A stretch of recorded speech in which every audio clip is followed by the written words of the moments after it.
Encounter with Goliath by Ginzberg. David was not long permitted to enjoy the ease of life at court. The aggressive manner assumed by Goliath drove him to the front. It was a curious chance that designated David to be the slayer of Goliath, who was allied with him by the ties of blood. Goliath, it will be remembered, was the son of the Moabitess Orpah.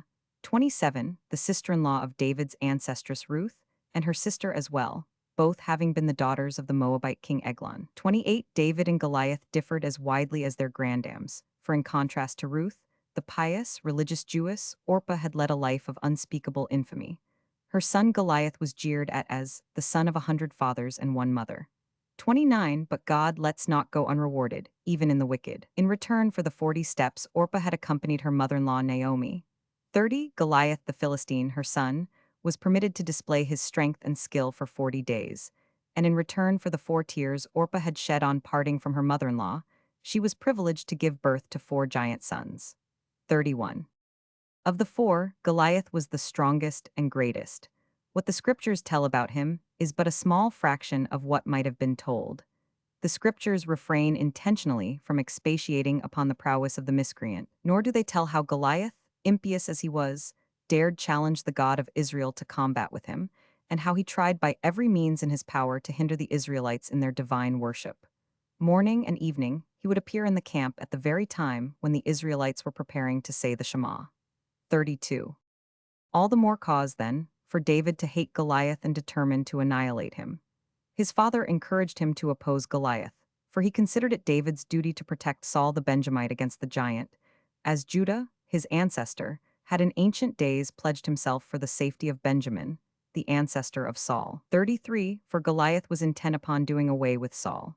His grievance against him was that once, when, in a skirmish between the Philistines and the Israelites, Goliath had succeeded in capturing the holy tables of the law, Saul had wrested them from the giant. 34, in consequence of his malady, Saul could not venture to cross swords with Goliath, and he accepted David's offer to enter into combat in his place. David put on Saul's armor, and when it appeared that the armor of the powerfully built king fitted the erstwhile slender youth, Saul recognized that David had been predestined for the serious task he was about to undertake. But at the same time, David's miraculous transformation did not fail to arouse his jealousy. 35, David, for this reason, declined to array himself as a warrior for his contest with Goliath. He wanted to meet him as a simple shepherd. 5 pebbles came to David of their own accord. 36, and when he touched them, they all turned into 1 pebble. 37, the 5 pebbles stood for God, the 3 patriarchs, and Aaron. Hophni and Phinehas, the descendants of the last, had only a short time before been killed by Goliath. 38. Scarcely did David begin to move toward Goliath, when the giant became conscious of the magic power of the youth. The evil eye David cast on his opponent sufficed to afflict him with leprosy. 39, and in the very same instant he was rooted to the ground, unable to move. 40, Goliath was so confused by his impotence that he scarcely knew what he was saying, and he uttered the foolish threat that he would give David's flesh to the cattle of the field, as though cattle ate flesh. One can see, David said to himself, that he is crazy, and there can be no doubt he is doomed. 41, sure of victory, David retorted that he would cast the carcass of the Philistine to the fowls of the air. At the mention of fowls, Goliath raised his eyes skyward, to see whether there were any birds about. The upward motion of his head pushed his visor slightly away from his forehead, and in that instant, the pebble aimed by David struck him on the exposed spot. 42, an angel descended and cast him to the ground face downward, so that the mouth that had blasphemed God might be choked with earth. He fell in such wise that the image of Dagon which he wore on his breast touched the ground, and his head came to lie between the feet of David, who now had no difficulty in dispatching him. 43. Goliath was encased, from top to toe, in several suits of armor, and David did not know how to remove them and cut off the head of the giant. At this juncture Uriah the Hittite offered him his services, but under the condition that David secure him an Israelitish wife. David accepted the condition, and Uriah in turn showed him how the various suits of armor were fastened together at the heels of the giant's feet. David's victory naturally added fuel to the fire of Saul's jealousy. Saul sent Abner, his general, to make inquiry whether David, who, he knew, was of the tribe of Judah, belonged to the clan of the Perez or to the clan of the Zerah.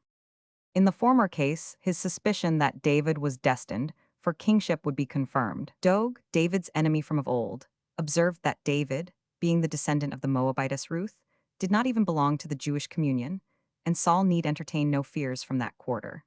A lively discussion arose between Abner and Dog as to whether the law in Deuteronomy regarding Moabites affected women as well as men. Dog, an expert dialectician, brilliantly refuted all of Abner's arguments in favor of the admission of Moabitish women. Samuel's authority had to be appealed to in order to establish for all times the correctness of Abner's view. 44. Indeed, the dispute could be settled only by recourse to threats of violence. Ithra, the father of Amasa, in Arab fashion, for which reason he was sometimes called the Ishmaelite, threatened to hew down anyone with his sword who refused to accept Samuel's interpretation of the law, that male Moabites and male Ammonites are forever excluded from the congregation of Israel, but not Moabite and Ammonite women. 45.